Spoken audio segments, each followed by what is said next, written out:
Que você esteja bem e em paz. Vamos dar início agora ao nosso segundo e último vídeo a respeito de ética cristã.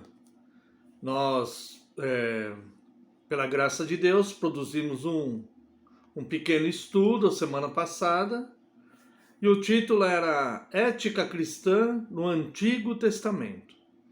Hoje pretendemos falar um pouquinho a respeito da ética cristã no Novo Testamento.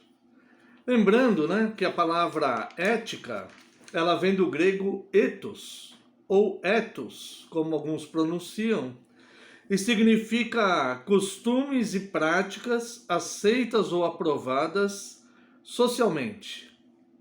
É a ciência moral de valores das normas sociais,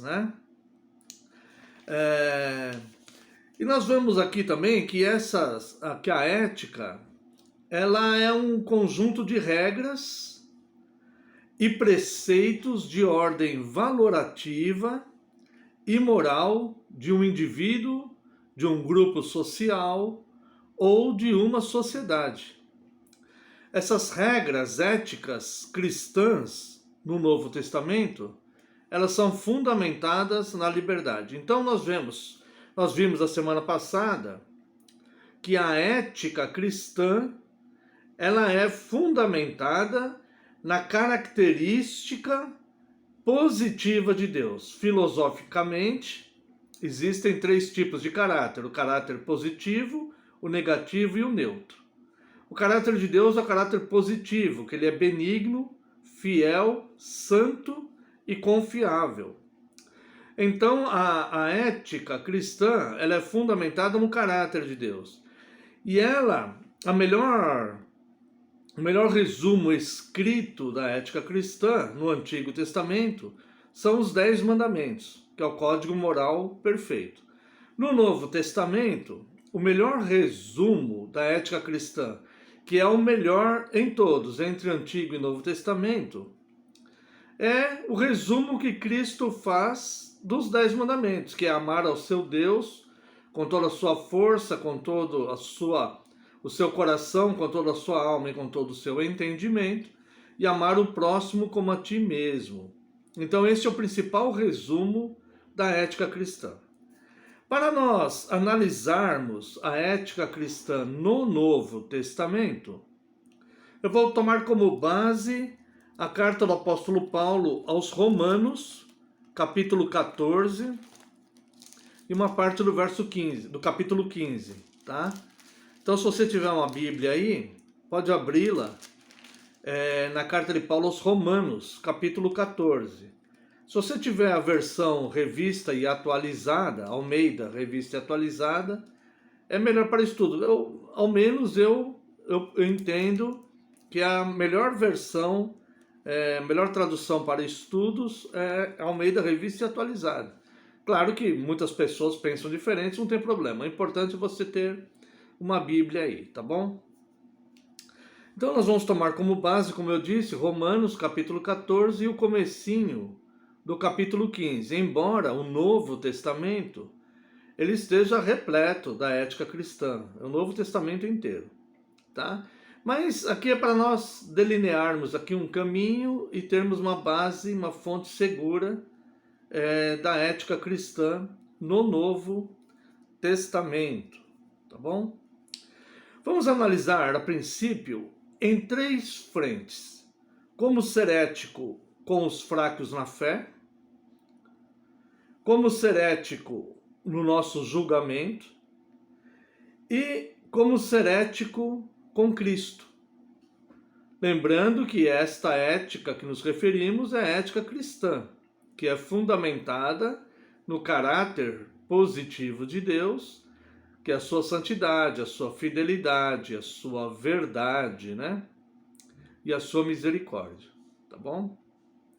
Então vamos lá, como ser ético com os fracos na fé. Vamos ler aqui Romanos, capítulo 14, versos de 1 a 12. Se você não está lendo, ouça com bastante atenção.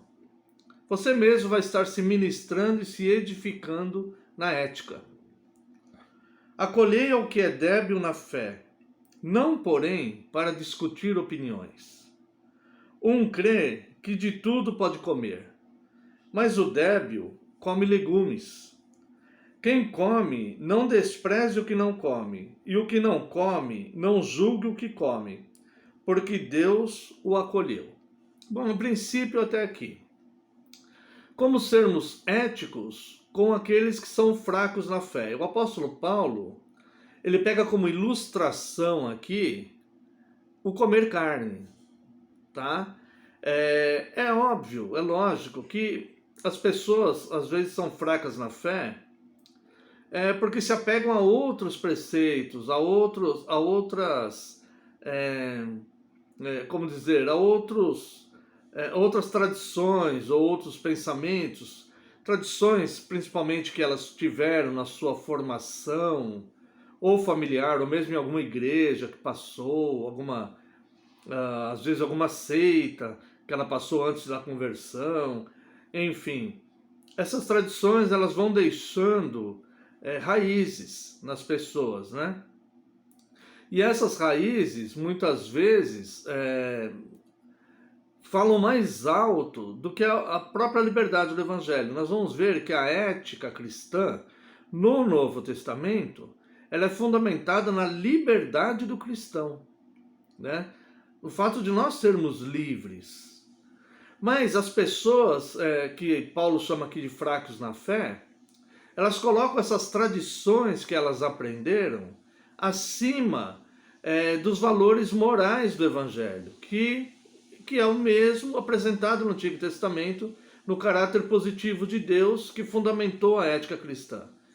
Os principais valores do Novo Testamento: amor, misericórdia, compaixão, compreensão, perdão. Estes são os valores. Então nós somos livres para vivermos usufruindo de tudo aquilo que for lícito. Mas às vezes aqueles fracos na fé, eles têm enraizado em si mesmos uma tradição que aprenderam. E essa tradição, normalmente ela é formada por um conjunto de regras, de tradições, de imposições e fardos. E não pode isso, não toque aquilo. Lembrando que a fé reformada, a qual pertencemos e seguimos, ela contrastou com aquele conjunto de regras católico-romano que impunham muitos fardos e muitas atribuições e muitas obrigações e muitas proibições aos fiéis.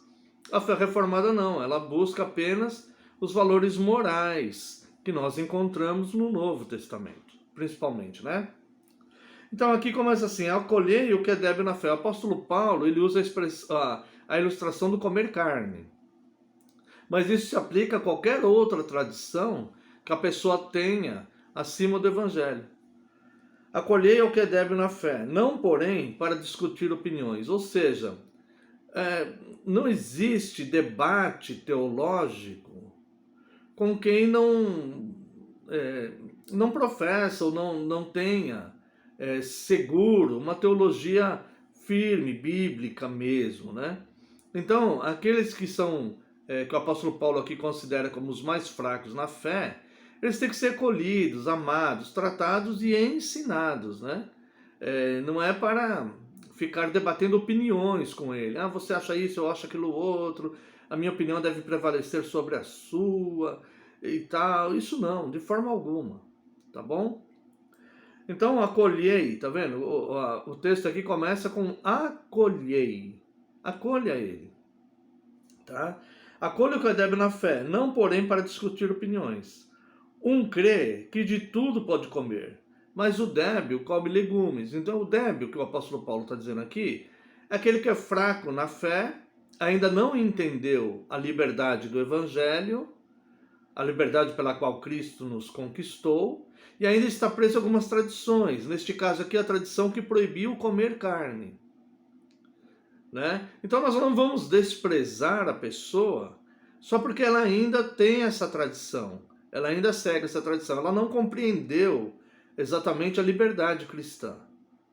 Mas ela ainda está presa a algumas tradições. Então, nós vamos acolhê-la a si mesmo e vamos ser éticos com ela. De que forma? Não é escandalizando, comendo carne na frente dela, ou a humilhando porque ela não come carne. Não, tá? Nós vamos acolhê-la em amor, com ética. E aqui nós vamos entender bem. Quem come, olha a ética aqui no verso 3. Quem come, não despreze o que não come. E o que não come, não julgue o que come. Veja que a ética ela tem que estar presente também naquele que ainda está preso a tradições. Uma coisa é a pessoa não comer a carne porque ela não gosta. Ela quer ser vegetariana porque ela não gosta de carne. Ela não se sente disposta bem quando ela ingere carne, ou mesmo por questão de paladar. Isso é outra coisa. Aqui está se referindo pela questão espiritual. Pessoas que não comem a carne porque creem ser pecado. Comer carne como algumas seitas, algumas tradições cristãs impõem aos seus fiéis. Então essa pessoa ela é recebida na liberdade do Evangelho, mas ela não vai ser oprimida nem humilhada porque ela ainda está presa a essa tradição. Então vemos aqui no verso 3 a ética, né? Quem come não despreze o que não come, e o que não come não julgue o que come, porque Deus o acolheu. Então Paulo, para manter esta ética, ele fala de forma um pouco mais dura com aquele que está sendo antiético e não tratando o mais fraco na fé com acolhimento. E ele diz assim: quem és tu que julga o servo alheio? O servo é de Cristo, não é nosso. Então nós não podemos julgar a pessoa porque ela tem esse comportamento.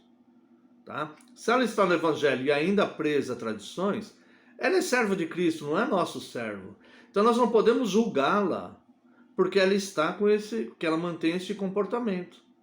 Devemos acolhê-la, tá?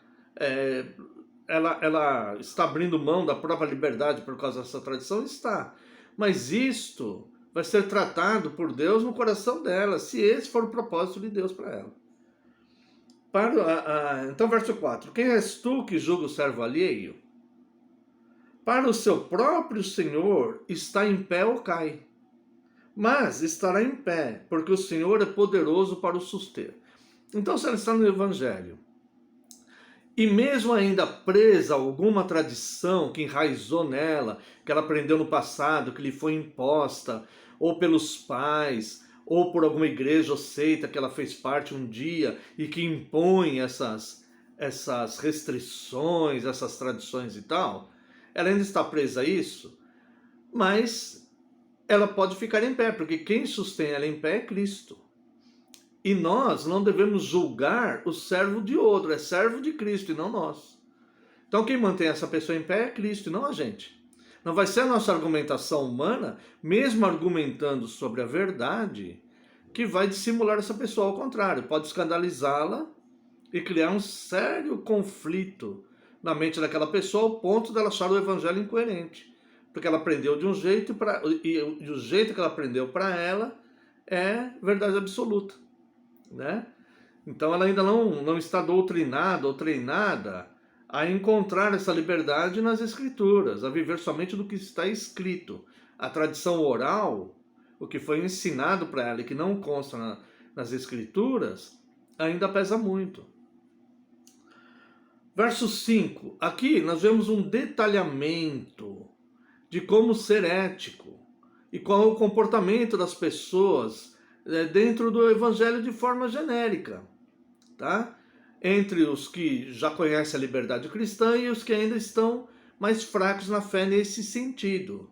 Falando no bom sentido, né? Falando com amor, como Paulo fala aqui sobre os fracos na fé.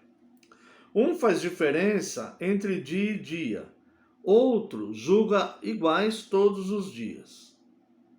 Então aqui não é ponto de conflito, não é ponto de atrito isso aqui, não é ponto de tensão. São pessoas que estão dentro do mesmo evangelho, que são servos do mesmo Cristo, só que alguns conhecem a liberdade que o evangelho proporciona e outros ainda estão presos a tradições. Então, um faz diferença entre dia e dia, outro julga iguais todos os dias.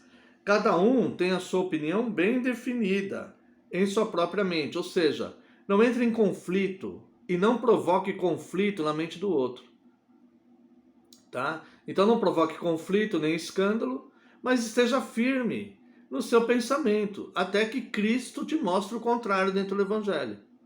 Tá? Eu tive um pastor na época da minha formação na Presbiteriana do Brasil, pastor Nelson do Ilho, e ele dizia o seguinte: entre a minha opinião e a opinião de outro homem, eu posso ficar com a minha. Mas entre a minha opinião e a opinião de Deus, eu fico com a opinião de Deus. E isso me ajudou muito na minha caminhada. E muitas convicções erradas que eu tinha, eu me deixei ser convencido pelo Evangelho. E o Evangelho me ensinou. E hoje me sinto livre na fé que professo. Quem distingue entre dia e dia, para o Senhor o faz. E quem come, para o Senhor come, porque dá graças a Deus. E quem não come, para o Senhor não come, e dá graças a Deus.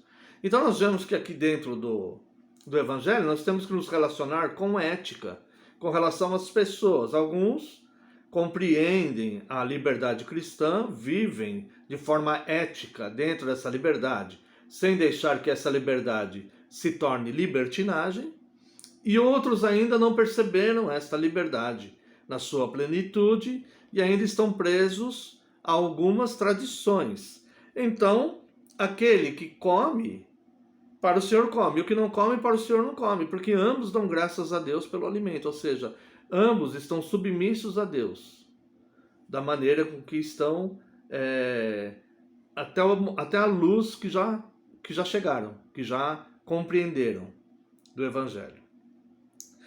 Agora preste muita atenção no verso 7, que é muito importante na ética cristã, que é aquilo que nos torna unidos, mesmo tendo pensamentos diferentes muitas vezes. Nós somos uma unidade no corpo de Cristo, tá? O que nos torna verso 7. Porque nenhum de nós vive para si mesmo, nem morre para si.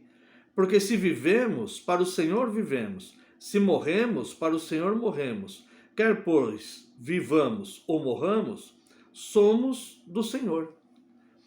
E diz mais, verso 9: foi precisamente para este fim que Cristo morreu e ressurgiu, para ser Senhor, tanto de mortos como de vivos. Tu, porém, por que julgas teu irmão? E tu, por que desprezas o teu? Está falando para os dois grupos. Porque um julga o outro e porque o outro despreza o outro. Porque um que está preso à tradição julga o outro que come carne e que não guarda determinado dia. E porque o outro que come carne e não guarda determinado dia, porque esse despreza o outro? É isso que ele está falando, né? Verso 8. Porque se vivemos para o Senhor, vivemos, se morremos para o Senhor, morremos. Quer pois vivamos ou morramos, somos do Senhor. Foi precisamente para este fim que Cristo morreu e ressurgiu, para ser Senhor, tanto de mortos como de vivos. Tu, porém, por que julgas teu irmão? E tu, outro grupo, por que desprezas o teu irmão? Pois todos compareceremos perante o tribunal de Deus, como está escrito: por minha vida, diz o Senhor, diante de mim se dobrará todo o joelho e toda língua dará louvores a Deus. Assim, pois, cada um de nós dará conta de si mesmo a Deus. Então, se estamos no Evangelho e somos do mesmo Senhor, e se damos graças pelo alimento, quer comendo carne ou quer não comendo, todos nós permaneceremos, compareceremos no tribunal do Senhor, né? E todo joelho vai se dobrar e todo mundo vai louvar a Deus, porque cada um vai dar conta de si mesmo, tá? Então, se aquele irmão que está preso à tradição está desprezando a liberdade de Cristo, só Cristo pode julgar a intenção no coração dele, né? É como eu já vi muitas pessoas criticarem os católicos romanos porque não comem carne na Semana Santa. Bom, isso vai ser individual, Cristo vai julgar cada um. Se ele está fazendo aquilo por amor, por zelo, por Cristo, quem somos nós para julgar? Estou me referindo somente a essa questão, não estou me referindo ao corpo doutrinário, porque todos sabem que somos reformados e discordamos daquele corpo doutrinário católico romano, por isso veio a reforma. Mas estou me referindo a essa questão. Se o indivíduo ele quer fazer se abster de carne durante esse período por zelo a Cristo, como vamos condená-lo? Como vamos julgar a intenção do coração? Neste ponto não tem como fazer isto, tá? Podemos falar da obrigatoriedade da igreja impor isso podemos falar, mas estou me referindo ao indivíduo, né? Se ele faz aquilo por amor e por zelo, por fidelidade, por amor a Cristo, né? Então, cada um de nós dará conta de si naquele dia.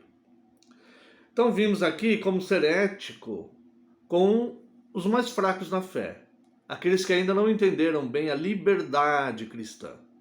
Aqueles que entendem a liberdade cristã, eles sabem como se comportar dentro dessa liberdade, não passando da liberdade para a libertinagem. E outros ainda não entenderam a liberdade cristã, pois estão presos a algumas tradições que aprenderam e que ficaram enraizadas neles, né? E eles não teriam paz com a sua própria consciência se agissem de forma diferente. Então, eles ainda estão ali aprendendo e Cristo é Senhor deles como é de nós, caso eles sejam convertidos. Como ser ético no nosso julgamento? Agora aqui em Romanos 14 também, a partir do verso 13. Não nos julguemos mais uns aos outros. Pelo contrário, tomai o propósito de não pôr de tropeço ou escândalo ao vosso irmão. Quando fala que não julguemos mais uns aos outros, é não julgar as intenções dos corações de uns dos outros. Não está aqui se referindo a julgar heresias que são pregadas por aí. Essa nós devemos julgar, né? O mesmo Evangelho nos manda julgar segundo a reta justiça. Não por aparência, mas segundo a reta justiça. Então, se o que está sendo pregado é herético, do ponto de vista da Escritura, nós devemos julgar e rejeitar aquilo. Mas aqui está se referindo a julgar a intenção do outro cristão, né? Então, não nos julguemos mais uns aos outros, pelo contrário, tomai o propósito de não pôr de tropeço ou escândalo a vosso irmão. Então, se o irmão, determinado irmão, ele não come carne de porco, não escandalize, não o convide a vir na sua casa e ofereça carne de porco a ele. Se o determinado irmão não toma vinho, acha que é pecado tomar vinho, não escandalize, não some na sua casa e ofereça vinho a ele. Se ele não quer, deixe ele sem tomar. Se ele acha que é errado, deixe ele tranquilo. Não escandalize por isso, tá?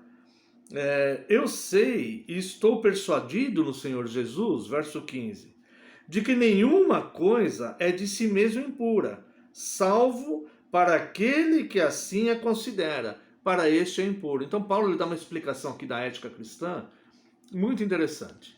E ele fala a respeito de si mesmo, né? Como que ele vê o Evangelho. E ele fala assim, eu sei e estou persuadido no Senhor Jesus. O que significa isso? Eu que antes era fariseu dos fariseus lá do Sinédrio, hoje estou convencido da liberdade que há em Cristo. Cristo me convenceu, estou persuadido por Cristo, pelo Evangelho, de que nenhuma coisa de si mesmo é impura. Então nada em si mesmo é impuro. O vinho em si mesmo não é impuro. A carne em si mesma não é impura. Um dia da semana em si mesmo não é impuro. Salvo para aquele que a considera impura. Então, se a pessoa no seu íntimo, na sua sinceridade, considera impuro comer carne, se ele comer, ele vai pecar, porque ele está fazendo algo que ele mesmo considera impuro. Ele precisa ser liberto dessa tradição. Mas enquanto isso não acontece, se ele fizer, ele vai acabar pecando mesmo. Então, se ele acha que é impuro tomar vinho, se ele tomar, ele vai pecar. Se ele acha que é impuro comer carne, se ele comer, ele vai pecar. Se ele acha que determinado dia é impuro para fazer alguma coisa, se ele fizer, ele vai acabar pecando. Porque na consciência dele diante de Deus, ele considera que aquilo é impuro. Você está vendo como é que é a ética? Olha só. Eu sei, estou persuadido no Senhor Jesus de que nenhuma coisa é de si mesmo impura. Isto é o que cremos na fé reformada, como Paulo crê aqui. Eu sei e estou persuadido no Senhor que nenhuma coisa de si mesmo é impura. Agora, para aquele que considera determinada coisa impura, ele vai ter um conflito de consciência se ele fizer. Então nós não podemos forçá-lo a fazer algo que ele considera que é pecado. Temos que acolhê-lo e respeitar a maneira com que ele pensa, a tradição que ainda está prendendo ele. Verso 15. Se por causa de comida o teu irmão se entristece, já não anda segundo o amor fraternal. Então, se você está entristecendo seu irmão, impondo que ele coma algum tipo de comida que ele acha que não deve comer, ou que ele beba algum tipo de bebida que ele acha que não deve beber, você está entristecendo ele, você não está vivendo o amor fraternal. Em outras palavras, você não está sendo ético com ele. Tá? Respeite o ponto de vista dele. Se ele tiver dúvidas e te perguntar, explique em amor a liberdade do evangelho. Mas não imponha a ele, tá? Não seja, pois, vituperado o vosso bem. Você mesmo está se contaminando quando você está escandalizando o seu irmão, mesmo que você tenha razão na prática. Na prática, no fato, você tem a razão. Posso comer e posso beber se fizer para a glória de Cristo. Tá? Mesmo que você tenha razão, se você impor ao que acha que não pode comer e não pode beber, você está vituperando o bem que há em você. Você mesmo está agredindo o evangelho que foi implantado em você.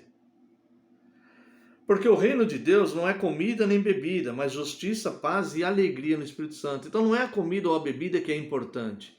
Não é a comida ou a bebida que vai contaminar o homem. Tá? Mas é não aplicar o preceito da fé cristã, que é paz, justiça e alegria no Espírito Santo. Se você interrompe a paz, a justiça ou a alegria na vida do outro, você está vituperando o evangelho em você mesmo, a liberdade que você mesmo foi conquistado no evangelho. Então não estaremos agindo de forma ética, agindo dessa maneira. O importante não é a comida ou a bebida, mas é a paz, justiça e alegria no Espírito Santo. Mantenha esse irmão fraco na fé de forma justa, alegre, firme na perseverança, na santa esperança, no santo temor, né? Se ele ainda está aprisionado a alguma tradição, é só Cristo, se for do propósito de Cristo, que quebrará essa tradição. Senão ele ficará servindo a Deus com tradição em tudo mesmo, se ele for convertido. Verso 18. Aquele que deste modo serve a Cristo é agradável a Deus e aprovado pelos homens. Ou seja, aquele que não fica escandalizando os outros.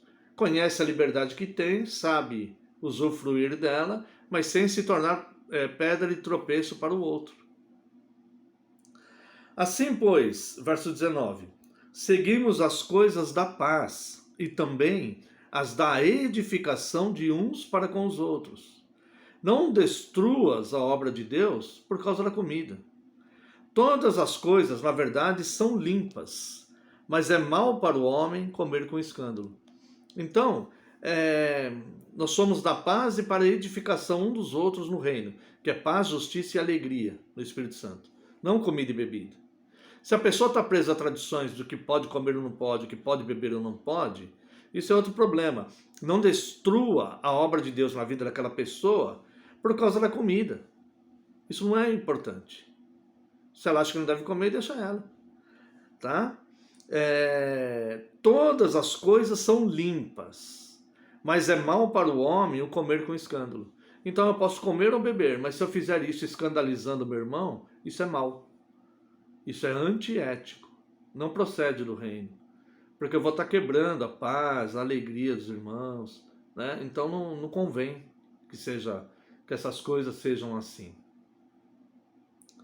É bom não comer carne, Verso 21. É bom não comer carne, nem beber vinho, nem fazer qualquer outra coisa que teu irmão venha tropeçar, ou se ofender, ou se enfraquecer. Então eu tenho o direito de comer a carne, tenho o direito de beber o vinho. Mas se eu comer a carne e beber o vinho for o motivo do meu irmão se enfraquecer, do meu irmão se tropeçar, né? Ou dele se ofender, ou se eu estou ofendendo ele, então eu não faço. Não precisa fazer isso. Tá? Se você for numa casa aí, ou se você convidar pessoas que acham que é pecado comer carne, não sirva carne para ele, coma legumes junto com ele. Se ele acha que é pecado tomar vinho, toma suco de laranja, não tem problema nenhum. Né? O importante é você não enfraquecê-lo, é você não ofendê-lo. Tá? O verso 22 é um verso chave aqui, e diz: a fé que tens, tenha para ti mesmo perante Deus. Bem-aventurado é aquele que não se condena naquilo que aprova. Olha só a ética aqui, bem resumidinha, de forma bem clara de entender. A fé que tens, tenha para ti mesmo perante Deus. Bem-aventurado é aquele que não se condena naquilo que aprova.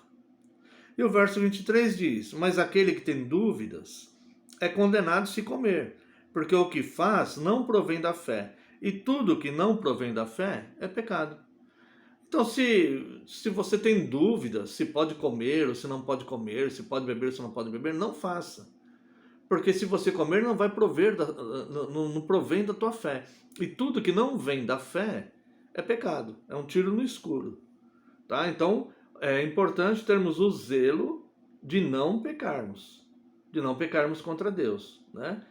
Então, se entendemos que podemos comer porque a liberdade do Evangelho nos permite, como Paulo diz, que ele pensa assim, e nós reformados também pensamos assim, né? Então podemos comer, beber, desde que moderadamente, desde que cumpramos as regras.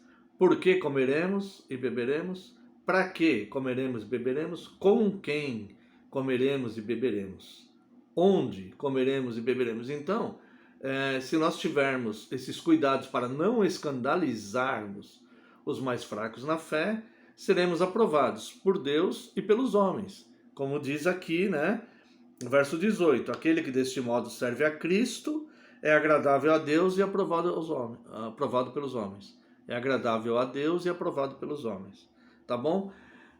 O tempo passou, eu tinha muita outra coisa para dizer, né?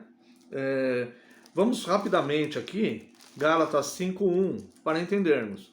Para a liberdade foi que Cristo nos libertou. Permanecei, pois, firmes, e não vos submetais de novo a julgo de escravidão. Então, quando nós entendemos a liberdade cristã, nós vamos entender que foi para a liberdade que Cristo nos libertou.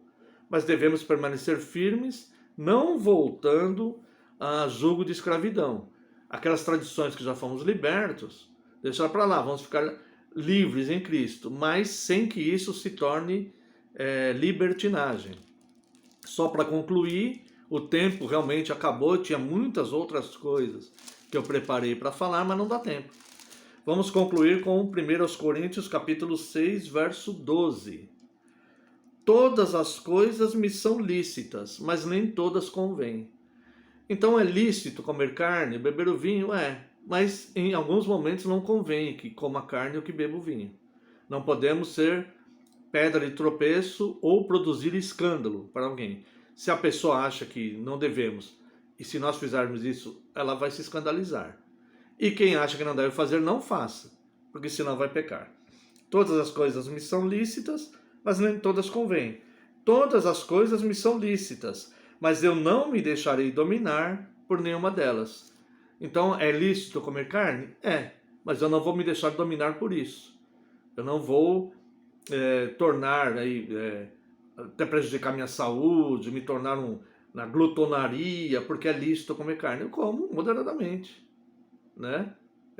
Sem prejudicar o meu organismo, sem prejudicar a minha vida social e sem escandalizar os mais fracos na fé. A mesma coisa com todo outro tipo de coisa, tá? É lícito, mas em alguns momentos pode não ser conveniente. É lícito, mas nós não vamos nos deixar dominar por nenhuma delas. Então, a ética cristã, ela prioriza o amor, a compreensão, né? E ela separa as coisas, o que é importante e o que não é. Não é a comida e bebida que é importante, mas é a paz, justiça e alegria no Espírito Santo. O importante é acolher as pessoas e amá-las. E aos poucos, né, ir ensinando o Evangelho de Cristo. Que Deus abençoe a sua vida.